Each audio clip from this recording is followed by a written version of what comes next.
Another pearl from Rumi. Let us begin. Once upon a twilight, a watchful gardener peered through the emerald veil of his orchard and beheld 3 souls who had trespassed into his domain. They moved like shadows, bearing the sly countenances of thieves. One was a Faqih, a learned scholar of divine law. The second was a Sharif, a noble descendant of the Prophet's holy lineage. And the third was a Sufi, a mystic draped in coarse wool.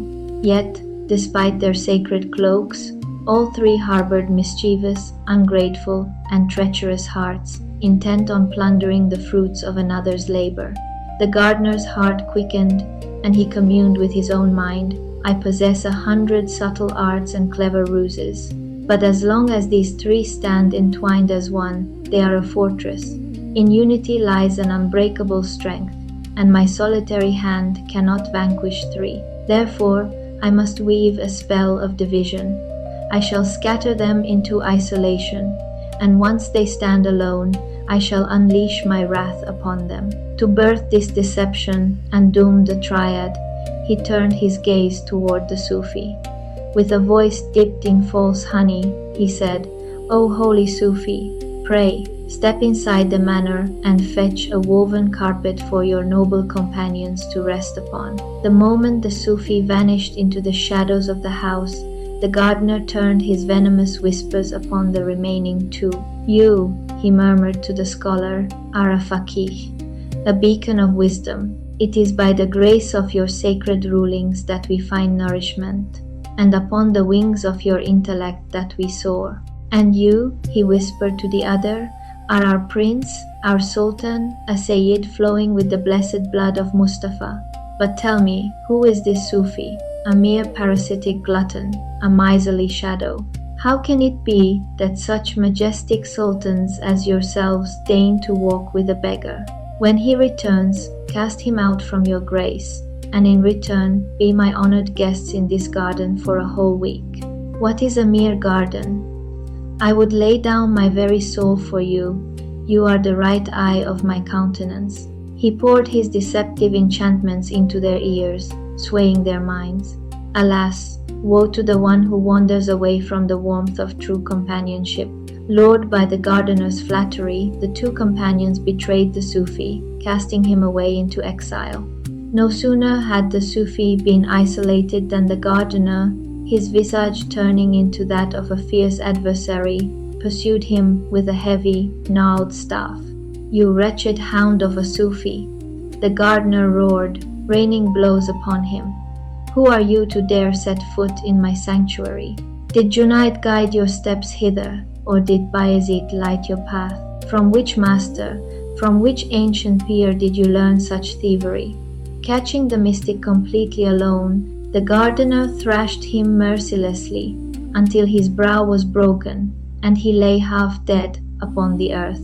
In his agony, the Sufi whispered to his own soul, "My turn has passed and my cup is drained. But watch your backs, my brothers. You treated me as a stranger, yet I was far less of a stranger to you than this brutal keeper.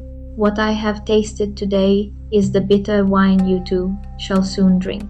This world is a mountain of echoes.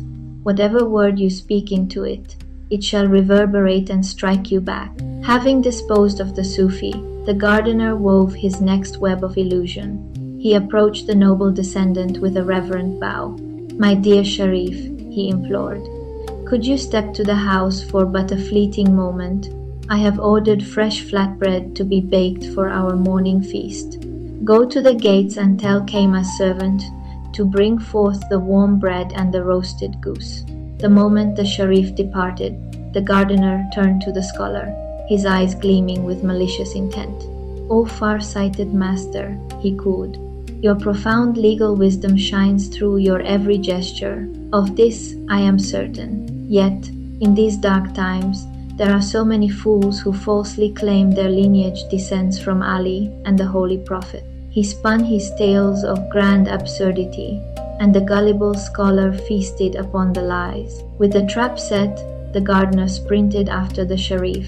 "You foolish beast," he barked, his reverence vanishing into thin air. "Who invited you into this orchard? A lion's cub should resemble a lion, where in your treacherous face is the likeness of the Prophet. Tell me, with the malice of an ancient rebel, the gardener struck the Sharif down, echoing the ancient cruelties inflicted upon the holy house by tyrants like Yazid and Shimr, whose demonic spirits forever nurse a bitter grudge against the sacred bloodline. As the heavy blows broke his spirit, the Sharif looked back in his mind toward the scholar and wept. Our hour has passed. Now you stand utterly alone. Look to your own skin. Prepare your body to receive blows that will echo like drums. Though I may not have been a perfect companion, I was never as deadly an enemy to you as this tyrant. You committed a grave and perilous folly by surrendering me to this malice. With the Sharif broken, the gardener marched back to the last remaining trespasser. "O Faqih," he scoffed, "what scholar are you? You are a stain of shame upon the face of the lowest unfortunates.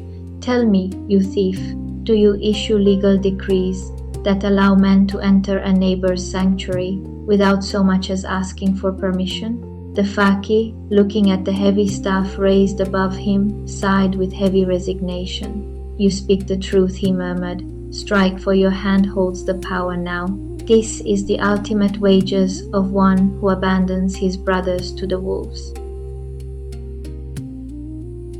O mankind, this mystical tale serves as a timeless mirror to the soul, warning us against the illusions of ego, flattery, and division. The gardener represents the deceptive nature of the world, Dunya, or the lower self, Nafs, which seeks to isolate us from our spiritual companions by exploiting our pride. When we sacrifice our unity for personal gain, status, or self-righteousness, we do not elevate ourselves. Instead, we systematically dismantle the very shields that protect us.